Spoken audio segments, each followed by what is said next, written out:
Richard Sunday Ntambazi yatandika okuweereza bannakaliisizo mu mwaka ogwa 2006 okutuuka 2026 wakooyedde n'asalawo awummula ebyobufuzi. Ne bukyatuuse kati ne ngamba owawooma enkolo naye ebitooke bikola ki?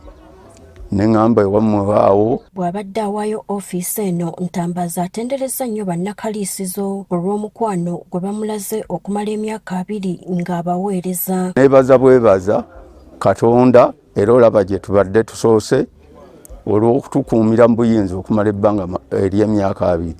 Ate ne neebaza n'abalonzi ababadde bampa lwa kkala yange kubanga nze mpagira movement naye mbadde balina abalonzi abava mu bibiina ebyenjawulo.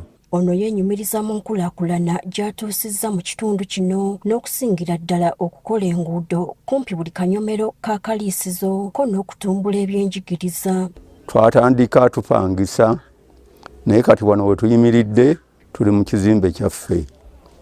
Ekibuga twakisanga ng'oluguudo lumu olwali luyita mu kibuga wakati nga lwali lwa koolaasi ate nga naye ng'awo muggose.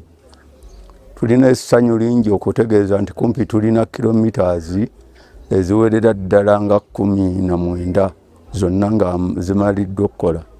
Wabula n'agamba nti mu buweereza bwe asanzeemu okusoomoozebwa omuli okuvumibwa olutatadde, omusolo omutono ogukuŋŋaanyizibwa n'ebirala. Abatuuze batuvuma ekisusse ne bakuvumira ensonga ezitaliimu bakuvuma. Ekyokubiri kasasiro naye tumusanzeemu okusoomoozebwa kwangi nnyo nti abatuuze kibawuliriza bye tubagamba basuula buli we bakola ki we basanga. Akubidde amuddidde mu bigero omulanga okubeera n'emmizi n'okunyweza enkolagana n'ab'oludda olw'ekikugu okusobola okutuusa obuweereza ku bantu. Alina okubeera n'emmizi kubanga tukuba ebirayiro eby'okkuuma ebyama. Alina okubeera n'emmizi, alina okubeera ng'akolagana bulungi nnyo n'abakugu naddala Town Clerk ne ttiimu ye yonna. Town Clerk owa Kaliisizo Town Council Resten Nabatanzi atenderezza Ntambazi ono olw'obuweereza bwe. Naye mmeeya ffenna abadde atugattira wamu, abadde musajja mukozi nnyo ate abadde muyigirize. Twongera okusaba abagenda okumuddira mu bigere bongere okulaba nga bagirumisa amannyo batwale mu maaso omulimo Mmeeya Sunday Richard Ntambazi gwaleese. Olwekyo Sunday Ntambazi kyakulabirako eri abalala. Njagala kumwebaza omukolo guno gwakoze ogw'okuwaayo ofiisi ate ejjukira n'okwesiima teyeesimbawo yagamba nti nze nkooye vamala emyaka 2 sigenda kuddawo kwesimbawo. Batambudde Uganda yonna tebalabanga Town Council erina nguudo nga za Kaliisizo. Ekyo baakyogera nti mu Uganda yonna nga kiva ku ki? Kiva ku bukulembeze.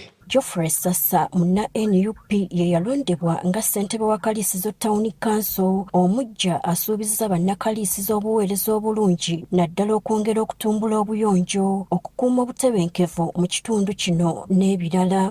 Twagala okukuuma ekibuga kyaffe nga kiyonjo kubeera tubadde tubabunnyonnyola obulabo obuli mu bukyafu era eyo ensonga nkulu nnyo kitugenda kuba obuyonjo tubukwasa maanyi. Council esiimye nnyo Ntambazi era n'abbulwamu oluguudo olw'obuweereza obulungi bw'abakoledde era ne bamukolera n'akabaga akamusiibula. Naye neebaza Council eyatuula n'erowooza nga mmeeya tannagenda emusiime ne tutuuma oluguudo lwe tuyita Ntambazi Road luli wali Matale ng'ogenda ku church naye bw'oweta bw'oti. Gertrude Mutyaba agafeeyo ku Spark TV.